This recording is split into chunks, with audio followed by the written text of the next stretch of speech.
Kajian Potensi Diri, Hairudin Lubis.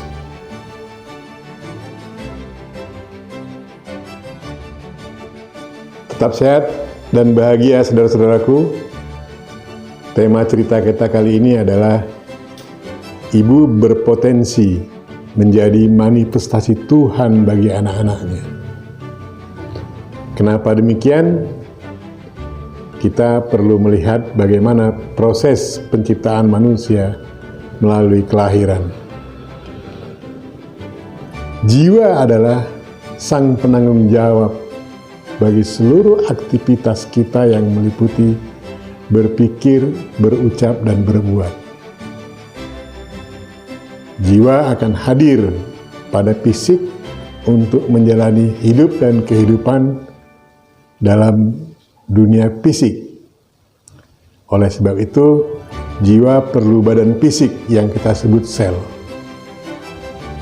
Proses kelahiran manusia melalui pertumbuhan sel diawali dari sebuah sel, di mana jiwa diletakkan dalam sel itu kemudian dititipkan pada sperma laki-laki yang berikutnya disebut sebagai ayahnya. Sang ayah tidak memproduksi sperma atau sel yang bisa dibuahi, tetapi sperma yang diproduksi oleh lelaki adalah sperma sebagai pembanding sel yang akan dibuahi. Melalui hubungan badan antara laki-laki dan perempuan, berikutnya yang kita katakan sebagai ayah dan ibu, maka sel dibuahi dalam rahim ibu. Kemudian sel memecah diri dari 1 menjadi 2, 4, 8, 16, 32, 64, dan seterusnya. Awal mula pembentukan fisik dimulai dari kepala, kemudian turun ke bawah hingga menjadi manusia utuh.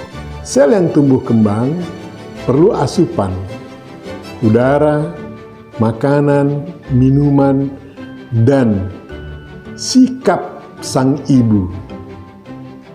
Sikap sang ibu ketika janin dalam tumbuh kembang, proses tumbuh kembang dalam kandungan sangat dipengaruhi oleh sikap ibu.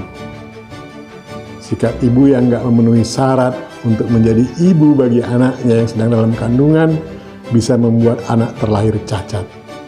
Baik cacat mentalnya maupun cacat fisiknya, atau cacat kedua-duanya. Malah bisa menimbulkan kematian. Disinilah peran ibu yang sangat diharapkan bagi sang janin yang sedang tumbuh kembang. Sang janin perlu asupan udara yang bersih, perlu makanan yang baik, benar, dan dibenarkan. Perlu sikap ibu karena jiwa terhubung dengan jiwa-jiwa yang lain. Jiwa yang sedang tumbuh kembang ini sesungguhnya terhubung dengan inang jiwa. Nanti kita akan ceritakan bagaimana inang jiwa dan jiwa-jiwa yang lain, sehingga anak yang sedang tumbuh dalam kandungan itu terhubung melalui jiwa sang ibu dan sang jiwa yang akan tumbuh kembang bersama fisik menjadi manusia kelak. Disinilah dibutuhkan seorang ibu menumbuh kembangkan fisik dan mentalnya atau jiwanya itu, agar dia kelak setelah lahir dia akan menjadi kuat sehingga sang jiwa akan bisa mendominasi pikiran. Manusia hanya bisa melakukan 3 hal: berpikir, berucap, dan berbuat. Karena pikirannya dia bisa berkehendak bebas dan memiliki daya hayal.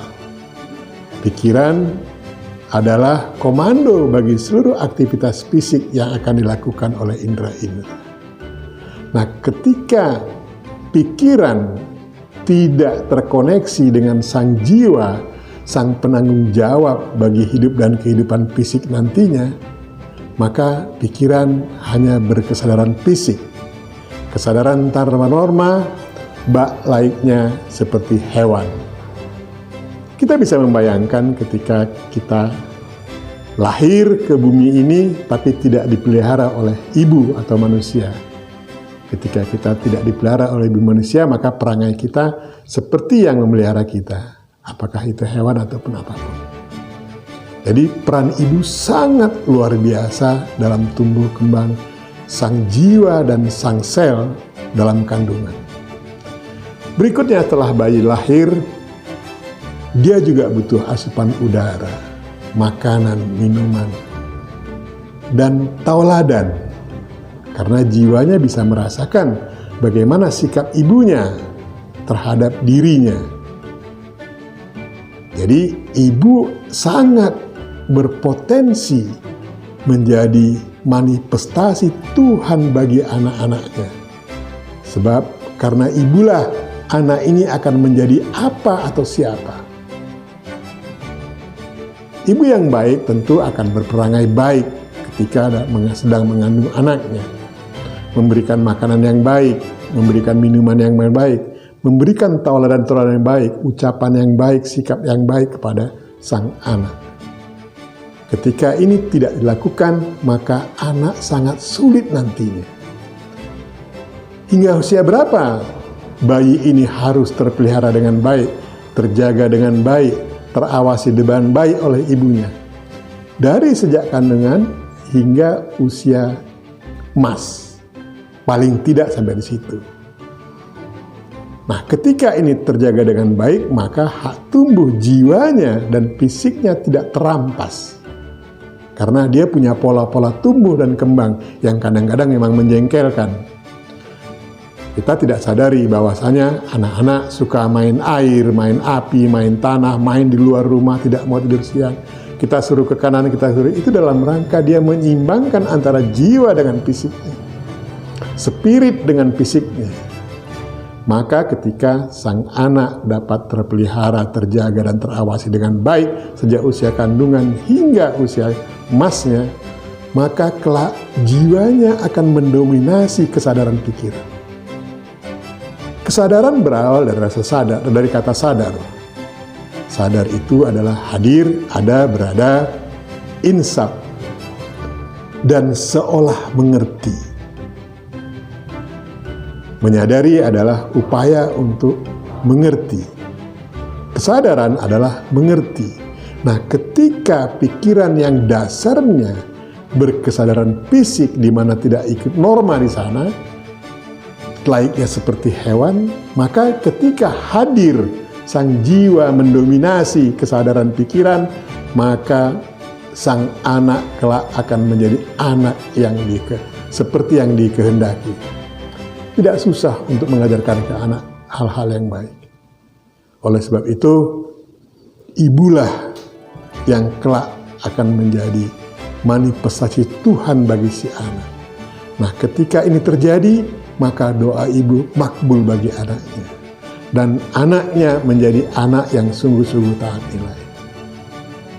Oleh sebab itu, saran saya sebelum menjadi seorang ibu, belajarlah bagaimana merawat bayi, merawat kandungan, bagaimana membangun komunikasi dengan bayi yang ada dalam kandungan hingga di luar kandungan, agar hak tumbuh kembang jiwa dan fisik si anak tidak kita rampas.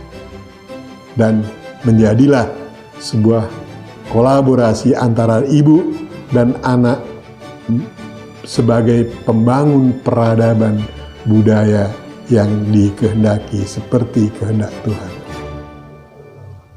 Sampai ketemu episode yang berikutnya.